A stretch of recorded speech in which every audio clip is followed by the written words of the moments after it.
Oremos, hermanos. Señor nuestro buen Dios, por favor dirígenos en la exposición de tu palabra. Ayúdanos que aquello que vayamos a reflexionar cuente, Señor Dios, con tu dirección. Te lo pedimos humildemente en el nombre de Jesucristo nuestro Señor. Amén.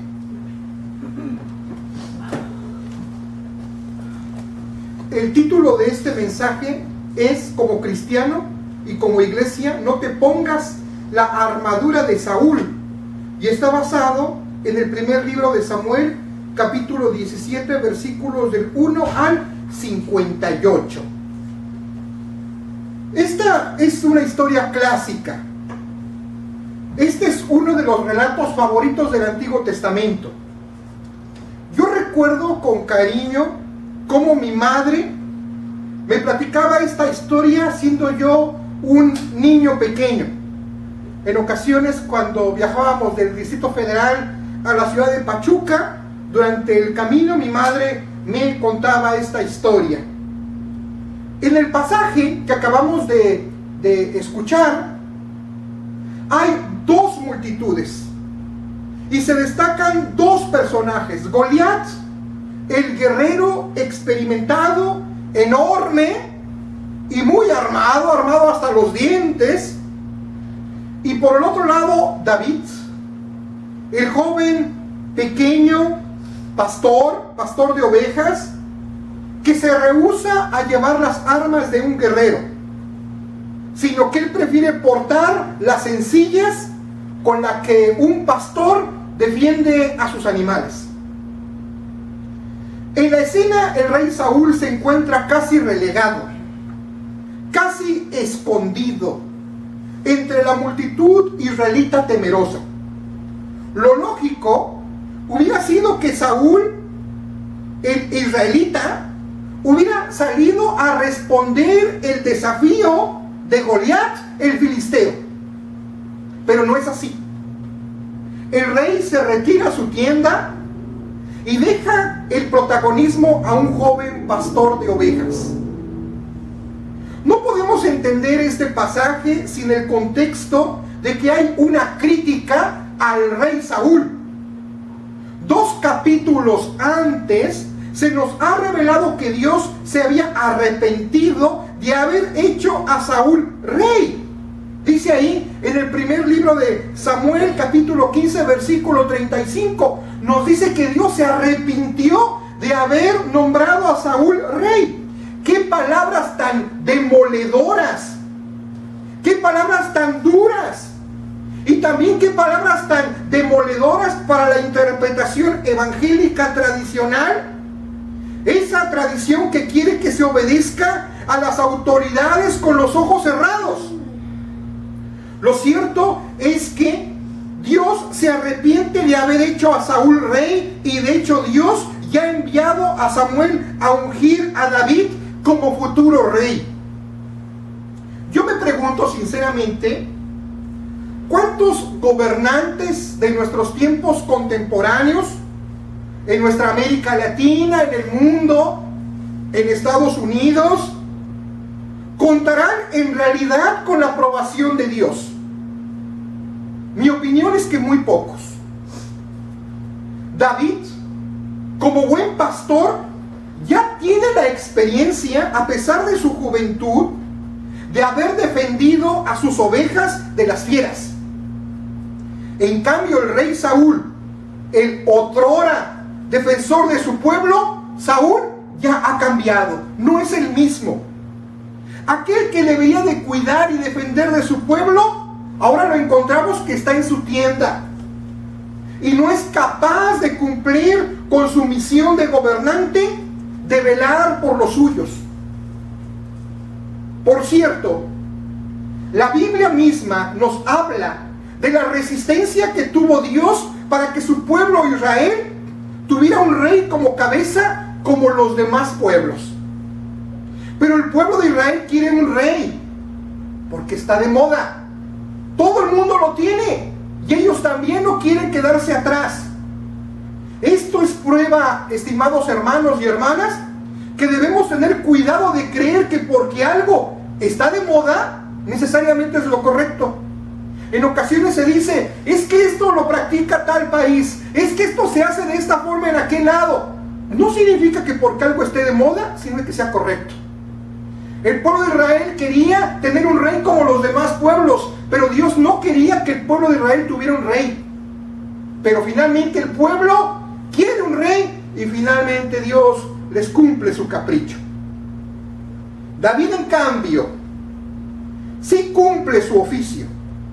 Es un buen pastor que cuida de sus ovejas.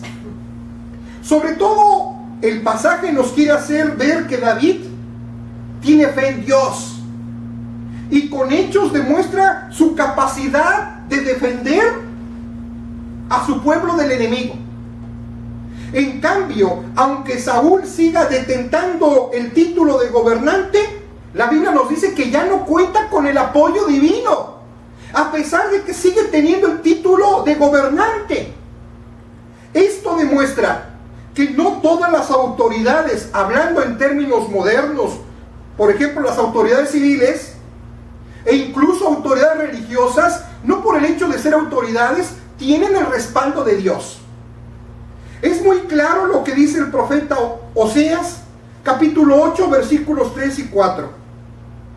Israel desechó el bien, enemigo lo perseguirá. Ellos establecieron reyes, pero no escogidos por mí. Constituyeron príncipes, mas yo no lo supe. De su plata y de su oro hicieron ídolos para sí, para ser ellos mismos destruidos. Es claro, hermanos, qué interesante.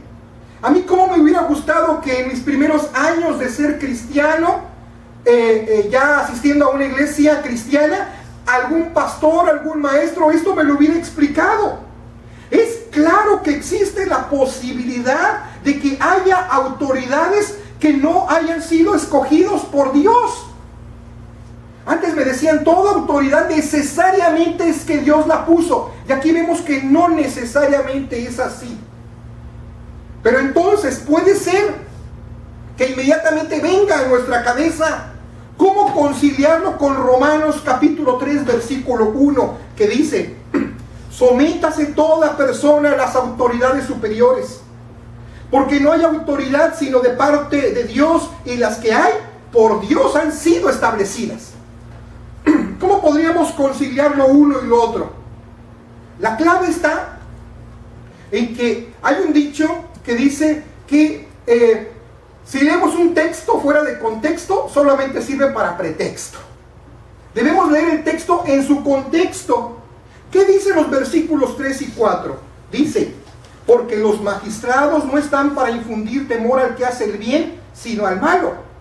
¿Quieres pues no temer la autoridad? Haz lo bueno, y tendrás alabanza de ella, porque es servidor de Dios para tu bien.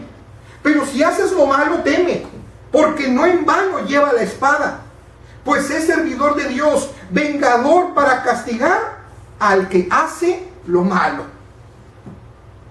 Es muy clara entonces, hermanos, la respuesta. Debemos desmantelar la idea de que toda autoridad debe recibir obediencia ciega y sin crítica. Hay que quitarnos esa idea de la cabeza. Si no hace el bien, si la autoridad no hace el bien, si la autoridad no protege a su pueblo, si la autoridad no procura el bien, si la autoridad simplemente busca servirse a sí misma, como tantos casos nos damos cuenta en nuestra América Latina, en donde las propias autoridades están coludidas con el narcotráfico, la delincuencia, e incluso a veces son ellos mismos los que generan los problemas. Si la autoridad no procura el bien, simplemente es una autoridad ilegítima. Saúl era todavía rey, pero ya no tenía el respaldo de Dios. David se enfrenta contra el gigante Goliat. Veamos las palabras llenas de fe y convicción de aquel pastor David. en el versículo 45 al 51, que dice: entonces dijo David al filisteo: tú vienes a mí con espada y lanza y jabalina, mas yo vengo a ti en el nombre de Jehová de los ejércitos, el Dios de los escuadrones de Israel, a quien tú has provocado. Jehová te entregará hoy en mi mano, y yo te venceré, y te cortaré la cabeza, y daré hoy los cuerpos de los filisteos a las aves del cielo, y a las bestias de la tierra, y a toda la tierra sabrá que hay Dios en Israel. Y sabrá toda esta congregación que Jehová no salva con espada y con lanza, porque de Jehová es la batalla, y Él nos entregará en nuestras manos. Y aconteció que cuando el filisteo se levantó y echó a andar para ir al encuentro de David, David se dio prisa y corrió a la línea de batalla contra el filisteo. Y metiendo David su mano en la bolsa, tomó de allí una piedra y la tiró con la honda, e hirió al filisteo en la frente, y la piedra quedó clavada en la frente y cayó sobre su rostro en tierra.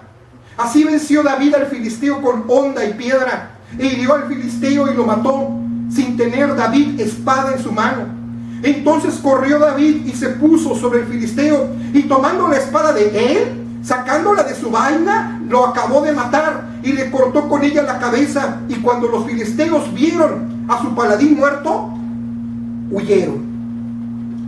Pasaje bastante rudo, pero bastante gráfico, bastante dramático, ¿sí? Hoy si hicieran una película con este pasaje como está, no la pondrían en clasificación A, lo pondrían, dirían, no lo pueden ver niños porque son escenas muy fuertes, ¿sí? Pero finalmente, la verdad, hermanos, lo que está detrás de este pasaje, perdón por utilizar esta palabra, pero este pasaje es encantador, porque la victoria no es para el más fuerte, ni para el más armado, ni para el que tiene los adelantos militares más avanzados. En ese momento, Goliat tenía los adelantos militares más avanzados de su época, y David no tenía esos adelantos. La victoria al final en este pasaje será para el débil, para el que confía en Dios y que mantiene limpia su conciencia y también su ética. La historia nos dice que rara vez esto vuelve a suceder. Pero ese texto nos invita a no dejar de creer en Dios y de hacer el intento. No dejarnos vencer. Antiguamente leí una cita que me gustó mucho, una cita popular, en donde dice: no pierdas el ánimo, porque perder el ánimo es como dejarse derrotar antes de haber sido vencido. O sea, no pierdas el ánimo, por lo menos inténtalo. Es probable que un pueblo sometido por alguien más fuerte sí pueda vencerlo si se lo propone, y permaneciendo en unidad, existe una probabilidad que sí pueda derrotar a su enemigo, aunque el enemigo sea más poderoso. Deseo que noten algo, y que en eso me basé para poner el título a este mensaje. Los versículos 38 al 40, que dice: y Saúl vistió a David con sus ropas, y puso sobre su cabeza un casco de bronce, y le armó de coraza. Y ciñó David su espada sobre sus vestidos, y probó a andar, porque nunca había hecho la prueba. Y dijo David a Saúl: yo no puedo andar con esto, porque nunca lo practiqué. Y David echó de sí aquellas cosas, y tomó su cayado en su mano, y escogió 5 piedras lisas del arroyo, y las puso en el saco pastoril, en el zurrón que traía, y tomó su honda en su mano, y se fue hacia el filisteo. Y cuando dice honda, no se refiere a su coche Honda, hermanos, ¿sí? Honda es una tela simplemente en donde pone una piedra, y con ello se sirve para lanzar la roca, ¿sí? Agarró su Honda y sacó su vehículo. No existían Honda en ese tiempo, así como Kevin dice su vehículo, es ese pedazo de tela o de otro material para aventar las rocas. Fíjense, hermanos, invitan a que David se vista con las armas y la coraza de Saúl, el rey, para pelear contra el guerrero. David comprende que él no puede cargar esas armas pesadas, esas armas del rey Saúl. y que no son lo apropiado para él. Lo que David prefiere es hacer uso de las rudimentarias piedras y su honda, y sobre todo, más que vencer a Goliat con alguna arma, lo importante es que él va con toda su confianza puesta en Dios. Y así vence al vanidoso, y así vence al poderoso enemigo. Esto es algo que siempre y constantemente debemos tomar en consideración. Pero hermanos, no quiero que esto se quede en lo anecdótico. Esto también tiene un paralelo, por ejemplo, con la iglesia. Cuando la iglesia parece más una empresa, cuando la iglesia parece más una institución, cuando se rige más con la lógica de la producción, cuando se quiere parecer más a las instituciones del mundo y traiciona su misión, esto le sucede tristemente en muchas ocasiones a la iglesia en nuestros tiempos, que la iglesia quiere parecerse más a una empresa que a cumplir la tarea por la cual Dios la fundó. Eso es ponerse la armadura de Saúl. Cuando la iglesia simplemente hace suya las modas, cuando la iglesia, en lugar de predicar la palabra de Dios profética, es más bien una entretenedora, cuando los predicadores son más unos cuentacuentos, cuando los predicadores se vuelven más unos cuentachistes, cuando en lugar de un predicador tenemos a un payaso, cuando dan más pláticas de autoayuda para hacer sentir bonito a la congregación, que en realidad cumplir su función pastoral, sacerdotal y profética, allí la iglesia se está poniendo la armadura pesada de Saúl. Cuando la iglesia se alía tanto a las instituciones políticas y económicas, y de hecho los líderes, con el título que tengan, se convierten más en personajes políticos y más preocupados por su propia imagen, hay líderes dentro de la iglesia que no les preocupa a sus miembros, sino lo único que les preocupa es su imagen ante la sociedad, su imagen que puedan proyectar, la fama que puedan tener. Y hay algunos que no les interesa pastorear a sus pastores, pastorear a sus congregantes, y se van de viaje en viaje para ver si los eligen líderes del mundo y estar presentes en las grandes cenas y estar sentados con los presidentes. Cuando la iglesia se preocupa más por cuidar su imagen, cuando la iglesia se preocupa más por cuidar sus inversiones económicas en ocasiones. No digo que la iglesia no debe tener sus recursos económicos apropiados para cumplir su obra, sino el problema es que cuando se preocupa más por sus inversiones, como si fuera cualquier corredor de bolsa, como si fuera cualquier otra institución del mundo, cuando en realidad se preocupa más por cuidar esa estructura, que en realidad de preocuparse por solidarizarse con los pobres del mundo y al estar del lado de los débiles y del mundo en general, la gente que está doliente, la gente sufriente, la gente que requiere ayuda, aunque esto no esté dentro de sus presupuestos, la iglesia en realidad estará poniéndose la armadura de Saúl, tan pesada que en lugar de vencer a Goliat, la iglesia es vencida por la propia estructura. Sí, hermanos, la estructura debe estar al servicio de la misión y no la misión al servicio de la estructura. David nos enseña que es indispensable la fe. Claro que sí, pero también nos enseña que es indispensable ir ligero. No perder la identidad, no perder la sencillez, no dejar de estar al lado del pueblo. No dejes, hermano, yo te voy a dar ese consejo, no dejes de ser tú mismo intentando ser otra persona. Ahí tuvo esa virtud David. David sabía cuáles eran sus limitaciones y lo que podía hacer. Y de última hora no se puso a experimentar con una pesada armadura. Dice, esto es lo que yo he usado, piedras y esta onda, y es lo que voy a usar en este momento. Y sobre todo tenía su gran fe. Naturalmente, hermanos, también hay una enseñanza en nuestro diario vivir, que nunca debemos perder la esperanza de derrotar en el nombre de Dios a los gigantes que tratan de vencernos. Los gigantes que tratan de vencerte, hermano. Y esto es algo que durante muchos domingos procuré predicar. No te dejes vencer por las injusticias. No te dejes vencer porque te digan eres latino, eres migrante, y digas y te quedes calladito y te conformes de que otros te pisoteen. No lo hagas, no lo permitas, no es correcto. Hay otro gigante que es la discriminación, que es el racismo.